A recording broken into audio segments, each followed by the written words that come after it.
Hey, you're Megan, right? That's how it all started. Me, a librarian with a love for quiet evenings and books, and him, Alex, an economist with a sharp mind and an even sharper tongue. We were at this billiards club downtown, a place more accustomed to clinking glasses and raucous laughter than fairy tale meetings. But there we were. Alex was leaning against the pool table, chalk in hand, looking every bit the confident man he was. His friends were egging him on, making a ruckus every time he pocketed a ball. I was there with my own crew, having a laugh, trying to unwind after a long week shelving books and answering never-ending queries about the latest bestseller. My friend, Jenna, nudged me, a mischievous glint in her eye. Bet you can't beat that guy, she said, pointing at Alex. I rolled my eyes. Oh, please, I'm here to relax, not show off my surprisingly decent pool skills. But Jenna wouldn't have it. Come on, Megan. Don't be a chicken. Plus, he's cute. I sighed, downed my drink, and sauntered over. Hey, you up for a challenge? I asked, trying not to sound too eager. Alex looked me up and down, a smirk playing on his lips. Sure, but fair warning, I don't go easy on anyone. I chuckled, neither do I. The game was on. It was a close call, but guess what? I won. His friends hooted and hollered, while Alex just stared in disbelief.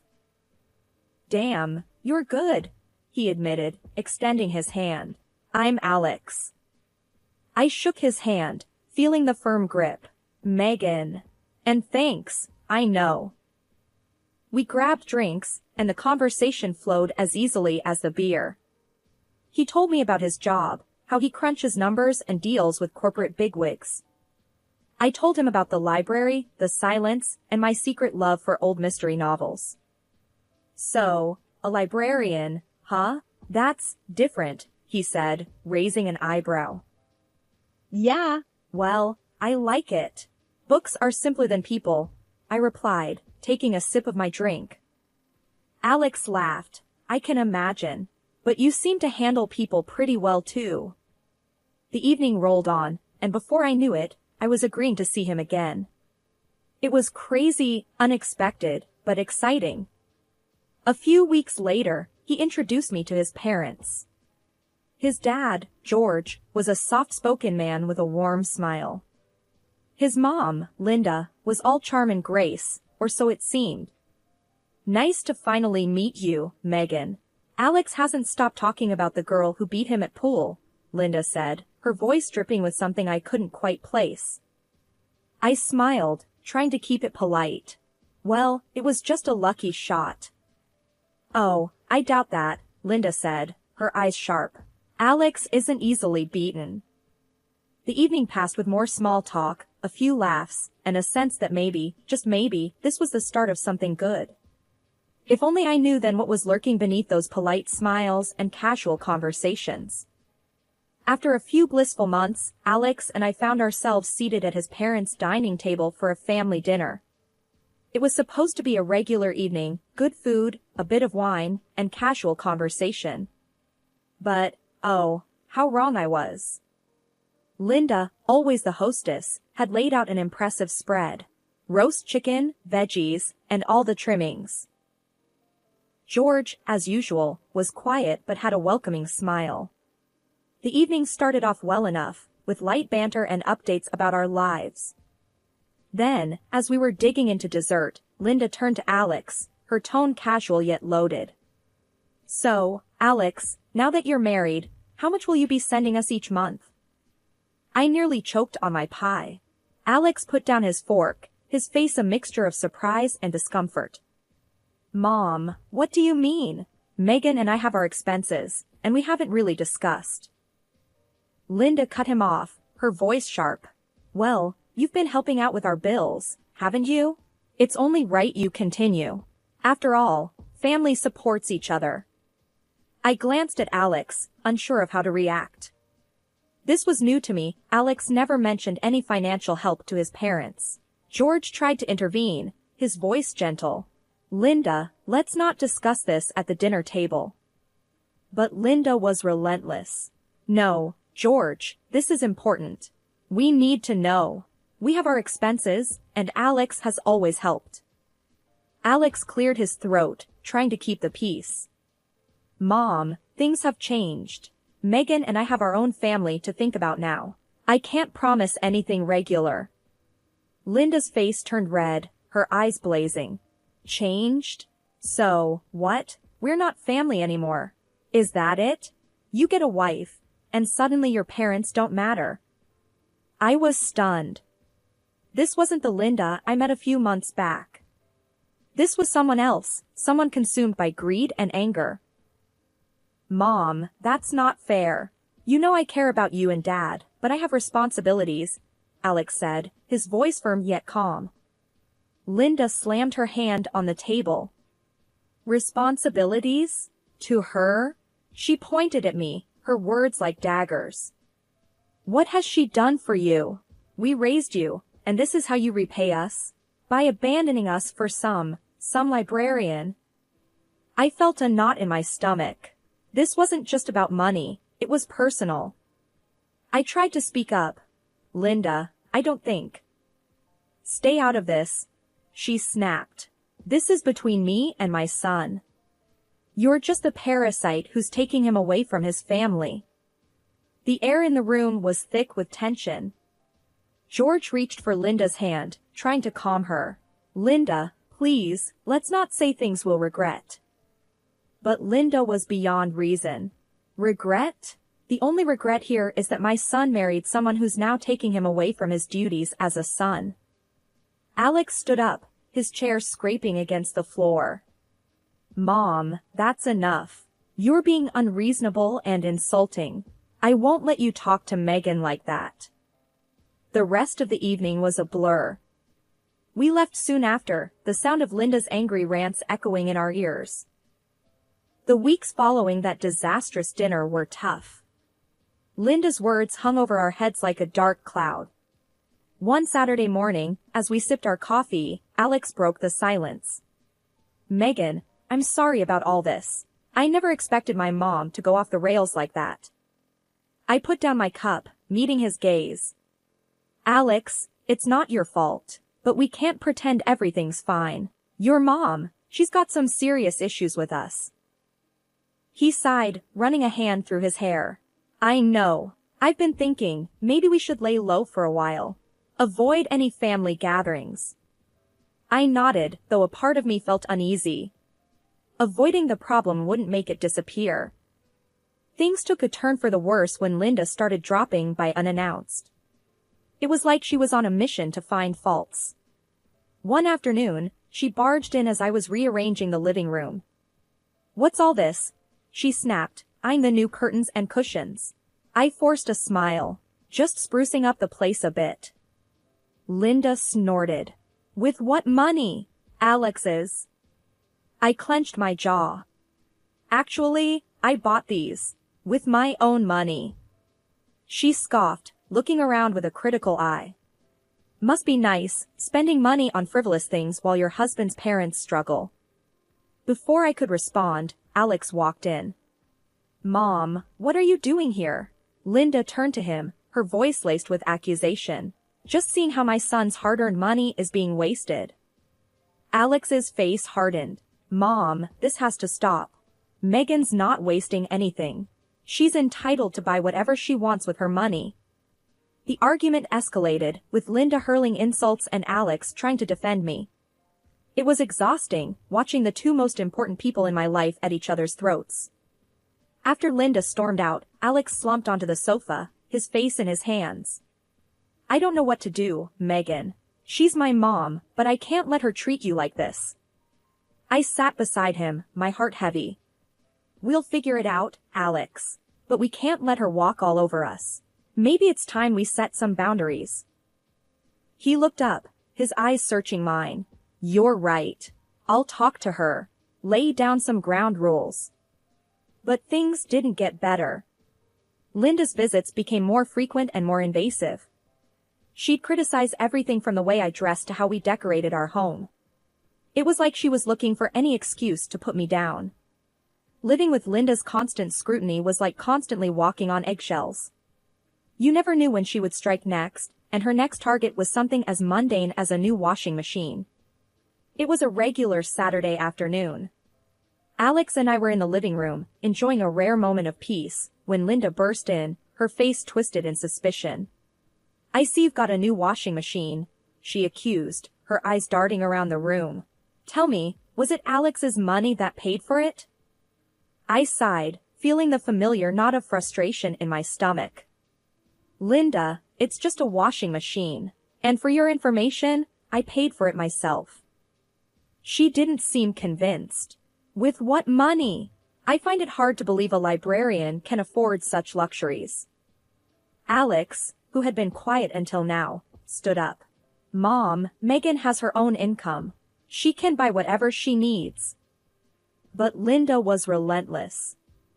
"I want proof. Show me a bank statement or something. I won't have you squandering my son's hard-earned money."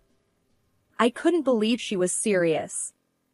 But to put an end to her ridiculous accusations, I went and fetched my bank statement.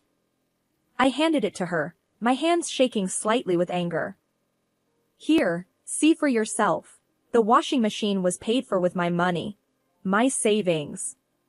Linda scrutinized the statement, her brows furrowed. After a moment, she looked up, her face still a picture of disbelief. "Well, I suppose this looks in order, but keep in mind, I'm watching. My son's well-being is my priority." Alex stepped in, his voice firm. "Mom, this is unacceptable. You can't just barge in here and demand to see our personal finances. It's disrespectful." Linda huffed, her stance unyielding. "Disrespectful? I'm looking out for my son. If that's disrespectful, then so be it." The tension in the air was thick. Alex's face hardened. "Mom, if you can't trust and respect us, then maybe you should reconsider your visits." Linda looked like she had been slapped. "Reconsider my visits? To my own son's house?" Alex nodded. "Yes, until you can behave in a more respectful manner." She stormed out, the door slamming behind her. The silence that followed was heavy with unspoken words. If I thought things with Linda couldn't get worse, I was in for a rude awakening. The real showdown happened the night of Alex's company party. It was supposed to be a big deal for him, and I wanted to make it special. That evening, I dressed in a new evening gown I'd bought just for the occasion. It was elegant, a turquoise that shimmered under the light. I was admiring myself in the mirror when the doorbell rang. Alex was still in the shower, so I went to answer it. Standing there, to my dismay, was Linda, her eyes immediately zeroing in on my dress. Well, isn't that fancy? How much did this little number set Alex back?" I clenched my teeth, trying to keep my cool. "Linda, it's nice to see you. This dress was my purchase, and it didn't set Alex back anything." She walked in, uninvited, her gaze critical. "Surely you don't expect me to believe you can afford a dress like that on a librarian's salary." Before I could respond, Alex came out, looking sharp in his suit. "Mom, what are you doing here?" She turned to him, her tone accusatory. "I was just asking Megan about her dress. It looks expensive." Alex sighed, his expression tired. "Mom, not this again. Megan bought it herself. Can we please not do this tonight?" Linda's eyes narrowed. "I just find it hard to believe, is all. With the way she spends, one would think she's trying to bankrupt you." I was about to retort when suddenly, Linda's hand, holding a glass of cherry juice, accidentally slipped, splashing the juice all over my dress. I gasped, my eyes wide in shock. "Linda, what the hell?" Linda put a hand over her mouth, a fake look of concern on her face. "Oh, dear. How clumsy of me. I'm so sorry, Megan." Alex's face was a mask of anger. "Mom, that was clearly on purpose. What are you trying to do?" She shrugged, her act dropping. "I'm just showing what happens when you live beyond your means. Maybe next time, you'll think twice before buying such extravagant things." I was shaking, rage and humiliation battling inside me. "This is unbelievable, Linda. You've crossed a line." Alex stepped in between us. That's enough, Mom. You need to leave. Now. As she stormed out, Alex turned to me, his eyes filled with concern. Megan, I'm so sorry. Let me help you clean that up. But the dress was ruined, the bright red stain mocking me from the fabric. I held back tears, the evening spoiled. The incident with the dress was the last straw. Alex and I knew we had to confront Linda, set things straight once and for all. So, we decided to invite her over, hoping to have a civil conversation. Naive, I know. Linda arrived with her usual air of superiority. We sat in the living room, the tension thick enough to cut with a knife. Alex cleared his throat, starting what we both knew was going to be a difficult talk. Mom, we need to discuss your behavior, he began, his voice steady but firm. Linda raised an eyebrow. My behavior? I'm not the one parading around in expensive dresses, am I? I bit my lip, trying to keep my cool. Linda, this isn't about the dress. It's about respect, boundaries. You can't just barge into our lives, make accusations, and ruin our things. She scoffed. Oh, please. You make it sound like I'm some tyrant. I'm just concerned about my son's well-being. Alex interjected, Mom, what you did to Megan's dress was unacceptable. And your constant questioning of our finances, it's invasive and disrespectful. Linda folded her arms, her expression unyielding. Invasive? Disrespectful? I'm your mother, Alex. It's my right to know where your money is going, especially when it's being wasted on frivolities. That's when she dropped the bombshell. In fact, I think it's only fair that if you buy something for Megan, you should buy something of equal value for me. After all, I am your mother. I stared at her in disbelief. Are you serious? That's ridiculous. Alex was just as stunned. Mom, that's an absurd demand. We're not going to do that. Linda's face turned red with anger. Absurd? I gave birth to you, raised you, and this is the thanks I get? You choosing this woman over your own mother. Alex stood up, his anger palpable. This isn't about choosing, Mom. It's about fairness, respect. Megan is my wife, and you can't treat her like this. Linda stood up too, her voice rising. Fine. If that's how you want it, then don't expect any help from me when you need it. Don't come crying to me when this marriage falls apart because you're too blind to see what's going on. With that, she stormed out, leaving a trail of bitterness and shock in her wake. Alex and I sat there, stunned. The ultimatum she had given us was not just outrageous, it was hurtful. Alex put his head in his hands. I can't believe she said that. I don't know what to do. I reached over, taking his hand. We'll figure this out, Alex. But we can't give in to her demands. That's not how this works. He nodded, a look of determination in his eyes. You're right. We can't let her control us, dictate our lives. It's not fair to you, to us. Just when I thought things couldn't get any more strained with Linda, the universe decided to throw us another curveball. It all started on our anniversary. Alex surprised me with a beautiful diamond ring worth $10,000. It was more than just a piece of jewelry, it was a symbol of our love, something precious and personal. A week after the anniversary, Linda decided to pay us an unexpected visit. She walked in as if nothing had happened, as if her last visit and the ultimatum hadn't left a bitter taste in all our mouths. Hello, Megan, Alex, she said, her voice dripping with a forced sweetness. I just thought I'd drop by, see how you're both doing. I exchanged a wary glance with Alex. We're fine, Linda. What brings you here?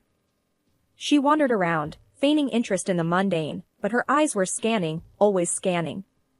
It wasn't until she noticed the ring on my finger that her facade cracked. Oh, what's this? She reached for my hand, her fingers cold against my skin. A new ring? Looks expensive. Alex, who had been silent, spoke up. It's an anniversary gift, Mom. Linda raised an eyebrow. Really? Must have cost a pretty penny. I hope you're not dipping into your savings for this. I pulled my hand away, feeling a surge of anger. It's none of your business, Linda. She shrugged, but her eyes lingered on the ring with a gleam that I didn't like. The next day, the unthinkable happened. The ring was gone. I turned the house upside down, but it was nowhere to be found. Panic and suspicion gnawed at me. There was only one person who could have taken it. I called Alex, my voice shaking. The ring is gone. I can't find it anywhere. There was a pause, and then, "Are you thinking what I'm thinking?" "Linda," we both said in unison. Alex decided to confront her. He called her, his voice a mix of anger and disbelief. "Mom, did you take Megan's ring?" Her laughter on the other end was like ice. "Oh, Alex, really? Why would I take her ring? You're being ridiculous." But there was something in her tone, a hint of mockery, that made my blood boil. "We'll go to the police, Linda. This is theft." Her laughter continued, unfazed. "Go ahead. You have no proof. It's your word against mine." We were at a loss. The ring was gone, and with it, a piece of our happiness. But then, a few days later, George called. "Alex, your mom's not well. She's hurt her hand. She won't go to the hospital, but I think she should." We rushed over, and there she was, her hand bandaged, tears in her eyes. But it wasn't just pain, there was fear there too. "What happened, Linda?" Alex asked, his voice softening despite everything.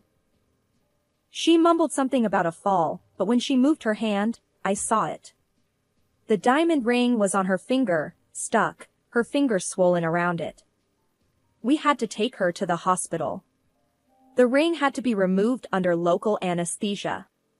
It was a surreal experience, watching the doctors carefully extract the symbol of our love from the finger of the woman who had caused us so much pain. The whole ring fiasco had pushed us to our limits. Linda, even after the hospital incident, didn't seem to get the gravity of her actions. It was like she was living in her own world, where she could do no wrong. Alex and I were fed up.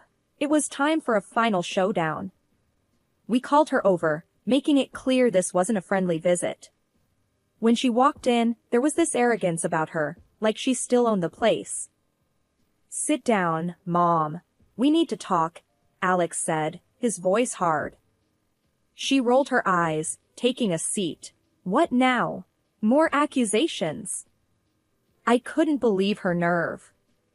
"Accusations? Linda, you stole from us. And you act like it's nothing?" She shrugged, a smirk on her face. "Oh, come on. It was just a ring. No need to make such a big deal out of it." Alex slammed his hand on the table, his patience running thin. "Just a ring? You broke our trust, Mom. You've been nothing but trouble since Megan and I got married." Linda scoffed. "Trouble? I'm the victim here. You've changed, Alex. This woman has changed you." That did it. I was seething. "This woman has a name, Linda. And I'm sick of your crap. We've been nothing but patient with you, but you just keep pushing and pushing." Alex nodded, his expression stern. "We're at the end of our rope, Mom. We're not going to sit back and let you walk all over us. That ring stunt? We could go to the police with that." Linda's face fell a bit at that. "You wouldn't dare." "Try us," I shot back. "You need to change your attitude, Linda, or else we're done. No more visits, no more calls. Nothing." She looked at us, finally realizing we meant business. "You're bluffing." Alex stood up, his decision clear. "No, we're not. This is your last chance, Mom. Shape up, or we're cutting you out of our lives." Linda stood too, her face a mix of anger and disbelief. "Fine. If that's how you want it, then have it your way. But don't come crawling back to me." With that, she stormed out, slamming the door behind her. Alex and I just sat there, the silence heavy. In the weeks that followed, we stuck to our word. No calls, no visits. It was tough, especially on Alex, but it was necessary. We needed peace, a break from the constant drama and disrespect. It wasn't an easy decision, but it was the right one. We had to protect our marriage, our sanity. And sometimes, that meant making tough choices, even if it hurt.